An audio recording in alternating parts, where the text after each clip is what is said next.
স্রষ্টা আছেন তার মহাপ্রমাণ হলো আমার নবী মুহাম্মদ সাল্লাল্লাহু আলাইহি সাল্লাম। আমার ভাইরা, কোন নবীর লাশই কবরে পচে না, আমার রাসূলের লাশ কবরে পচে না, তিনি কবরে জীবিত জীবিত জীবিত। আল্লাহু আকবার। আসেন, এক নম্বর প্রমাণ হলো আমার রাসূলকে ইহুদিগণ আমার রাসূলের লাশ চুরি করতে চেয়েছিল। ঘটনা আছে আমার ভাইরা, মাত্র সেই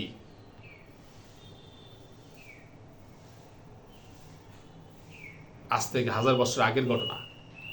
রাসূল সাল্লাল্লাহু আলাইহি সাল্লামের লাশ যখন তারা চুরি করার জন্য ইহুদিগণ, লম্বা ঘটনা, তো এই কবর দিকে সুড়ঙ্গ খনন করতেছিল। তো রাসূল সাল্লাল্লাহু আলাইহি সাল্লাম স্বপ্ন যুগে বাদশাহ নুরুদ্দিনকে দেখিয়ে দিয়েছেন, এই তিনজন লোক আমাকে ডিস্টার্ব করতেছে। একদিন দেখাইছেন, 2 দিন দেখাইছেন, উনি বিষয়টা বুঝতে পারেন নাই। তৃতীয় দিন আবার যখন দেখাইছেন, তিনি অ্যালার্ট হয়েছেন, ওলামায়ে কেরামদেরকে নিয়ে তিনি পরামর্শ করছেন, এই স্বপ্ন আমি 3 দিন দেখেছি। তখন সাথে সাথে তিনি মদিনায় চলে আসতেন, আর ওই মানুষগুলোকে খুঁজে বের করছেন, তাদেরকে কঠিন শাস্তি দিয়েছেন, আগুন দ্বারা জ্বালিয়ে পুড়িয়ে ছাই করে ফেলেছেন। আমার ভাইরা, এখন আমার কথা হলো, নবী যদি সত্য নবী না হয়, তাহলে এই ঘটনা কেন ঘটবে?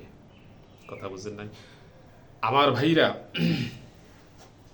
রাসূল সাল্লাল্লাহু আলাইহি ওয়াসাল্লাম মদিনার রওজাতুল আতহারে শুয়ে আছেন, আর সেখানে বহু মানুষ যায় রাসূল সাল্লাল্লাহু আলাইহি ওয়াসাল্লামকে রওজা জিয়ারত করার জন্য। তারা রাসূলের মেহমান হয়ে যায়।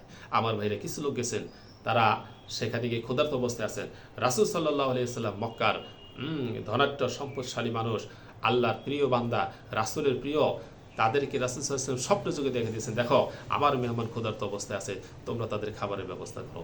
এই ধরনের ঘটনা বহু বহু বহু বহু এই ধরনের ঘটনা আজ পর্যন্ত ঘটেছে। আল্লাহু আকবার। আমার ভাইরা, এবং রাসূল সাল্লাল্লাহু আলাইহি ওয়াসাল্লাম কবরের ভিতরে আছে, আল্লাহর ওলিগণ নিজ চোখে দেখেছেন, এরকম অনেক ওলি আছে। এক ওলি, এক ব্যক্তি, একজন আল্লাহর প্রিয় বান্দা, তিনি দরস দেয়, হাদিস শিক্ষা দেয় মসজিদে নববীতে। তো ওই রাসূল সাল্লাল্লাহু আলাইহি ওয়াসাল্লামের হাদিস শিক্ষা দিয়ে হাদিস আসছে যে নবীগণ কবরে জীবিত। তো একজন ছাত্র এটাকে বারবার প্রশ্ন করতেছেন, নবীগণ তো মৃত্যুবরণ করছেন, কবরে কিভাবে জীবিত থাকেন? তো বারবার যখন প্রশ্ন করছে, ওস্তাদ জি রাগান্বিত হয়ে বলতেছে, হাই, নবী জীবিত, তুই বিশ্বাস করো? ওই দেখ, নবীর দিকে তাকায় দেখ, কবর দিকে তাকায় দেখে যে রাসূল সাল্লাল্লাহু আলাইহি ওয়াসাল্লাম কবরের মধ্যে হাসতেছে। ডাইরেক্ট তাদেরকে আল্লাহ পাক দেখিয়ে দিয়েছেন।